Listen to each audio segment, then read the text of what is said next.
One of the things that I've found hardest on this journey is the lack of closure, or more what I believed closure to be, I guess, is probably the better way of saying it.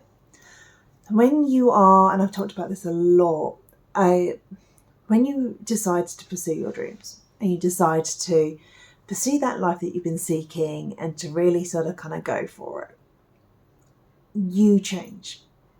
You make lots of changes within your life. Sometimes you completely blow up your life like I did. Other times you just make significant changes in various different elements of your life. And you start to grow, you start to heal, you start to recognize the mindsets that have kept you trapped.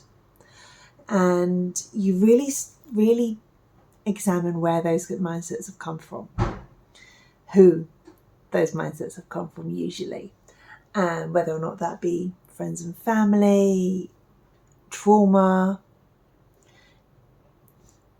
situations that you've been in. When you start to really commit yourself to moving forward and really commit yourself to this path, in some ways it's exciting and daunting, and you might overthink and get really anxious and go on a full roller coaster of emotions. And as you're doing that, you are healing the wounds of your past. You are recognizing and understanding all those mental blocks that have been holding you back. And as I've been doing this and going through and experiencing it, it's really made me examine sort of where they've come from. And the problem with that is it then impacts the relationships that you have within your life. Because if those people are still in your life, it really impacts your ability to get on with them. And you get frustrated and you get angry and you get upset. And you may or may not decide to walk away from those relationships, or they may naturally fall away from your life because you've changed, when really you've just dropped your people-pleasing tendencies and you've just started to prioritise your own well-being and living your own life in the way that you want to. But for all intents and purposes, the people in your life will say that you've changed and that they don't like this new version of you. And the friction that causes is probably one of the hardest things I've dealt with. And it's also, I think the worst part of it is the lack of closure.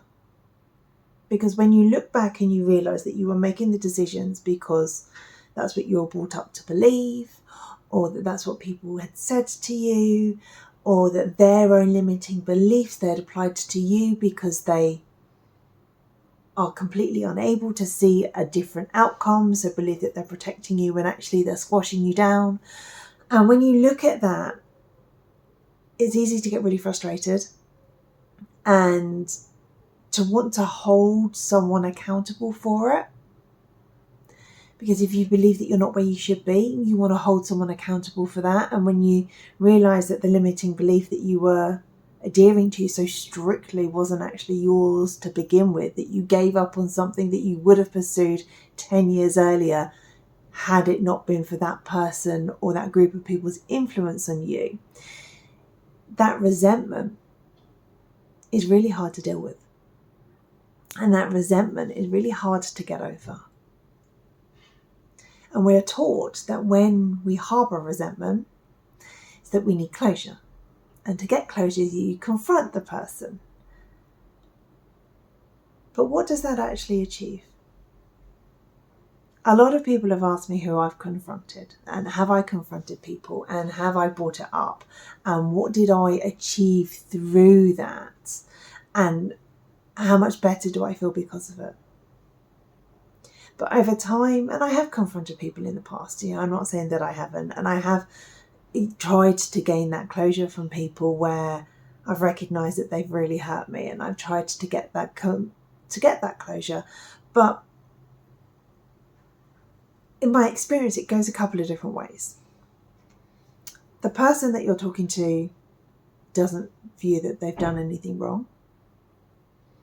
So they just get really angsty with you. They do feel that they've done something wrong and apologise for it, but then can't face you again. Or they turn it back onto trying to gaslight you and make you into a bad guy. I haven't really experienced anything different, because the reality is attempting to get closure like that rarely leads to any change.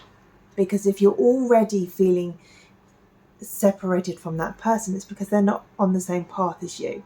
They're progressing through their life in a different way, and they're not meant to be joining you on this journey. Because if they were, they would have noticed and corrected their behaviour on their own. So if you are feeling like you need to bring it up with them,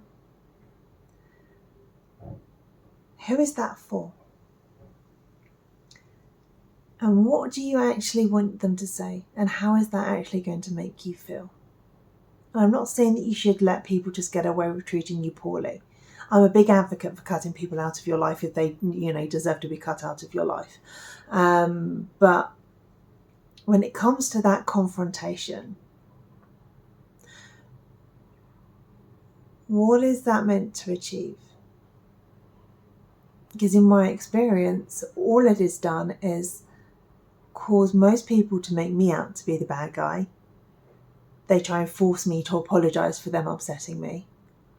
Or they turn it against themselves and get really depressed and say that, I'm such a bad person and I'm awful, and it damages the relationship anyway. And there are obviously people that you can say things to and they will correct their behaviour because they honestly don't realise they're upsetting you, and you can move forward, and that is great. But if you are holding yourself back from your journey because you want closure, it may not come in the way that you expect.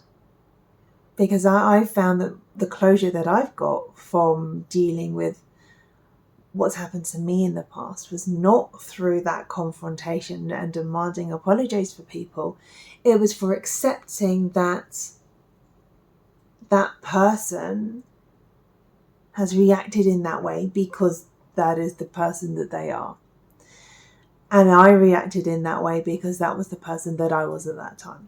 But I'm not that person anymore. And I can choose to let that pain go. I can choose to move forward. I can choose to change my mindset, to change my approach, to grow in the way that I want to grow. I don't have to let someone else's limiting beliefs prevent me from moving forward, because I have the power to do that. When I was a child, I didn't have the power to do that. But I can choose different now. And that in its own way provides a whole different level of closure. Because when you start to prioritise yourself and your needs, and when you start to really find that stability and that security within yourself, nothing can shake you. While we're still relying on the people that held us back, we're never going to achieve what we want, because they aren't capable of achieving your dreams. They have their own goals and their own dreams which they are perfectly capable of going towards should they wish to. But that doesn't need to stop you from doing yours. So I hope that helps. I'll speak to you guys all soon.